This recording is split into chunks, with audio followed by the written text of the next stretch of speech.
Hello, my name is Roni Matin, and today I'd like to talk to you about telehealth and wearable sensors in healthcare.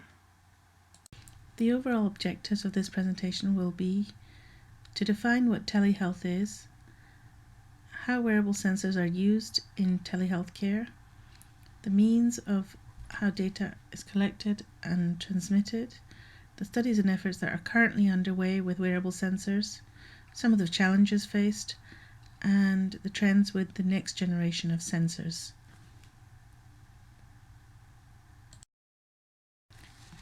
So what is telehealth and telemedicine for that matter, as the terms are often used interchangeably?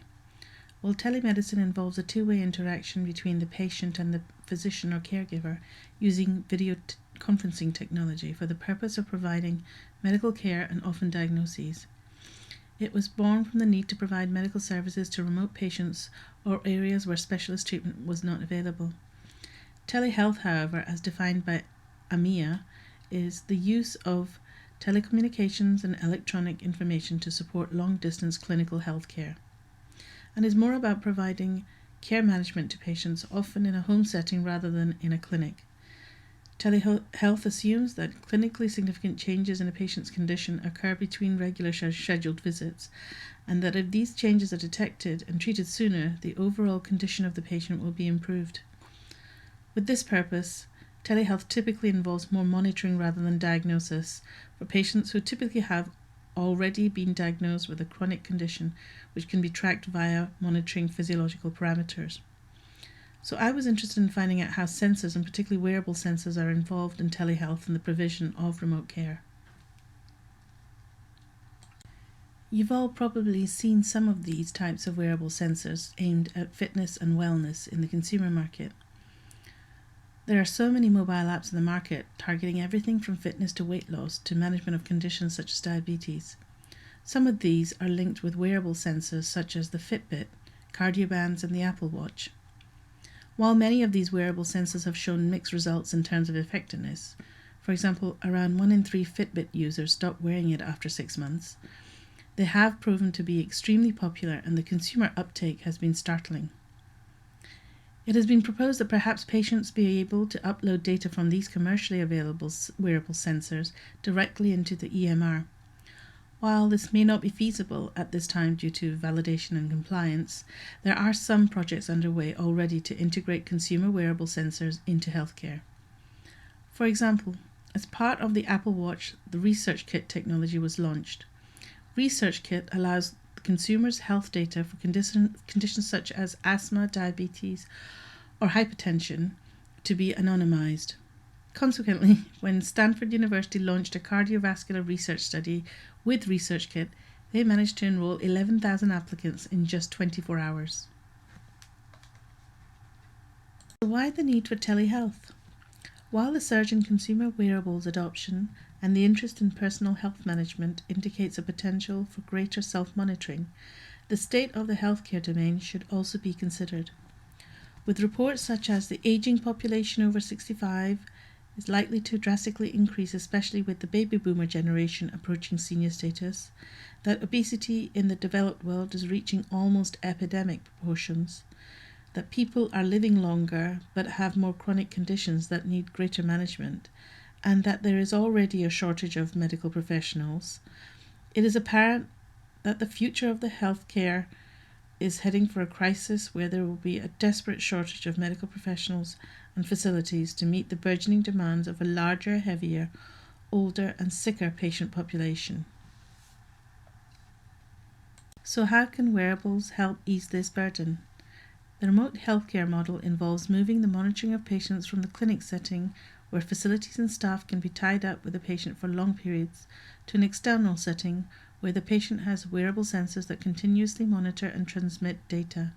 Then, based on assessment of the data, the intervention can be administered. This not only frees up the medical resources that would be involved in regular patient monitoring, but allows faster detection and response to potentially serious events such as heart attacks, strokes, or falls.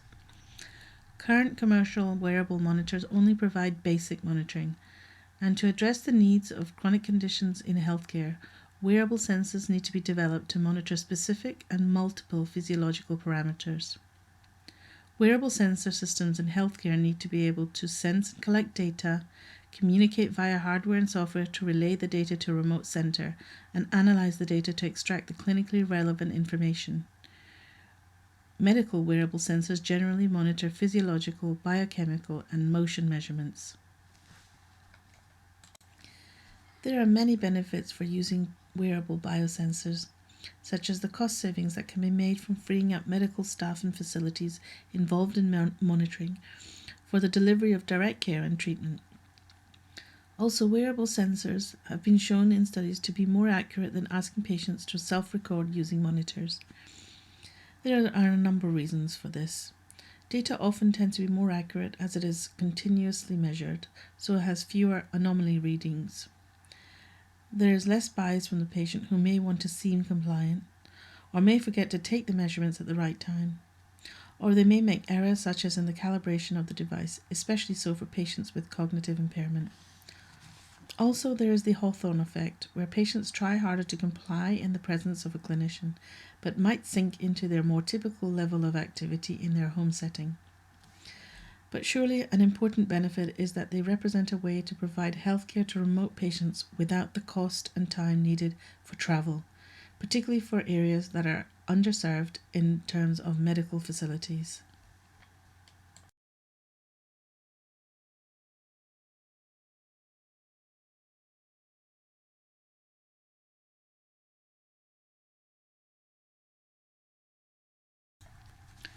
So how do patients feel about wearable sensors? There are only a few studies looking at patients' views and preferences so far. They do show that wearable sensors yield more data and more accurate data than other methods for monitoring daily activity. There have been some comfort issues, especially with long-term use of biostamp sensors. And despite good performances from the sensor in terms of battery life, patients were recommended to remove and replace the sensor regularly to prevent contact dermatitis. Although wearable sensors seem to be well accepted, and there is a high tolerance of these sensors for healthcare monitoring, patients do prefer biosensors to be discreet and worn on the body rather than be visible on the wrist, such as with Fitbits. A comprehensive study by Imperial College in London on the user's cognitive processes and preferences highlighted the need for more work in the area of user-centered design for long-term medical biosensors.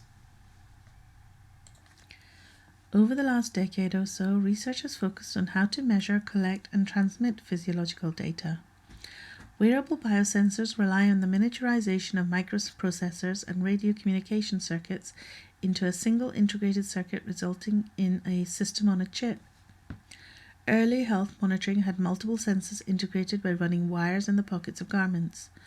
More recent wearable systems integrate individual sensors onto a network using modern wireless communication technology.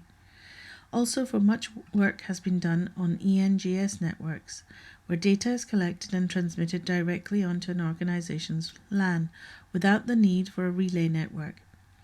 This is useful as staff and patients don't always carry their phones when monitoring over long periods in a hospital is being done. Advances in transmitters, receivers, and wireless communications, as well as transport standards, has made the development of wearable sensors in healthcare much more affordable.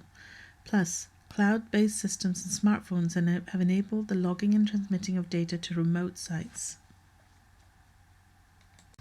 Currently, there is a lot of work being done on wearable sensors to monitor patients suffering from many different types of conditions, such as monitoring for shuffling and freezing in Parkinson's, checking breathing rate and COPD so as to remind patients not to overexert themselves, and primary and secondary compulsive epileptic seizures, which cause sudden loss of consciousness.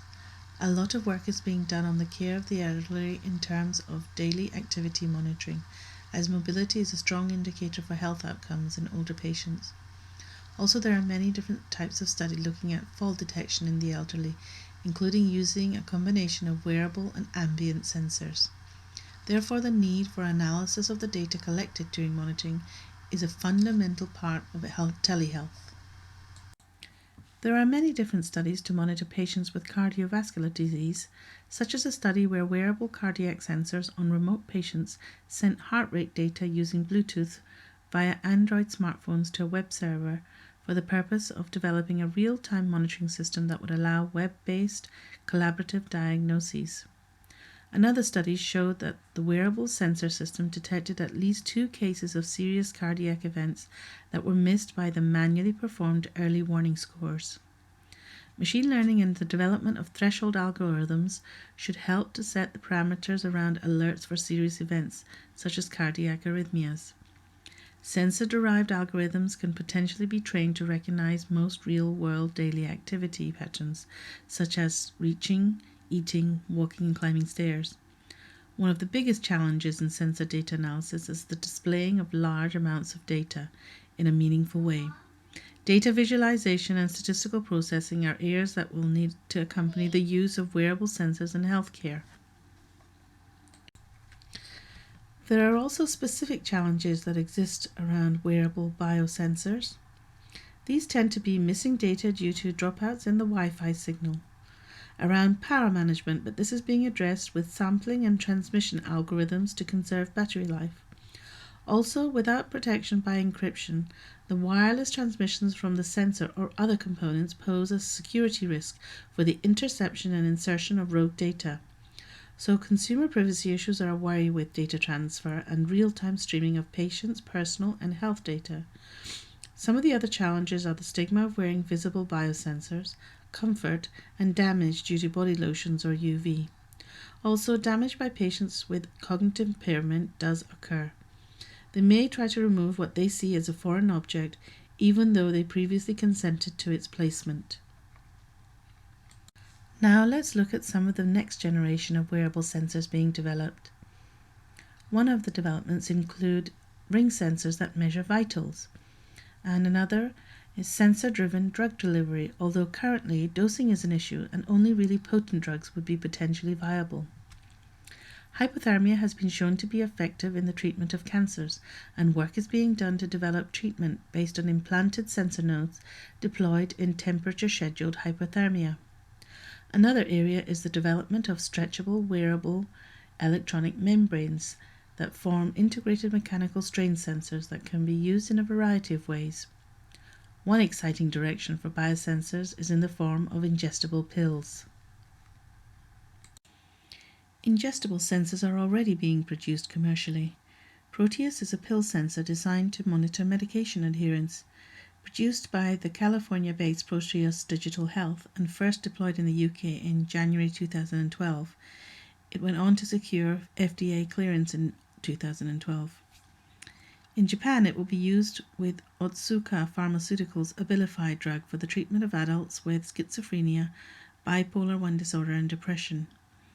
The tablet contains the ingestible sensor for measuring drug adherence, which communicates with a wearable Proteus sensor patch and the associated medical software application.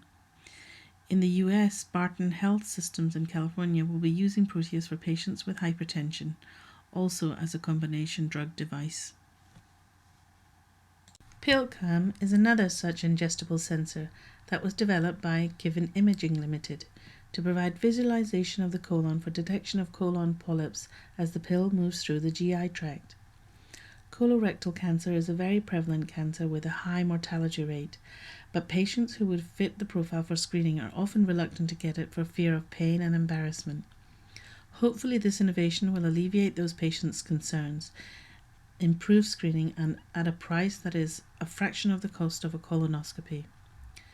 3 trials of the pill in Europe and in the US suggested good results, and the PillCam secured FDA clearance in 2014. It is being used in patients to detect colon polyps after an incomplete optical colonoscopy.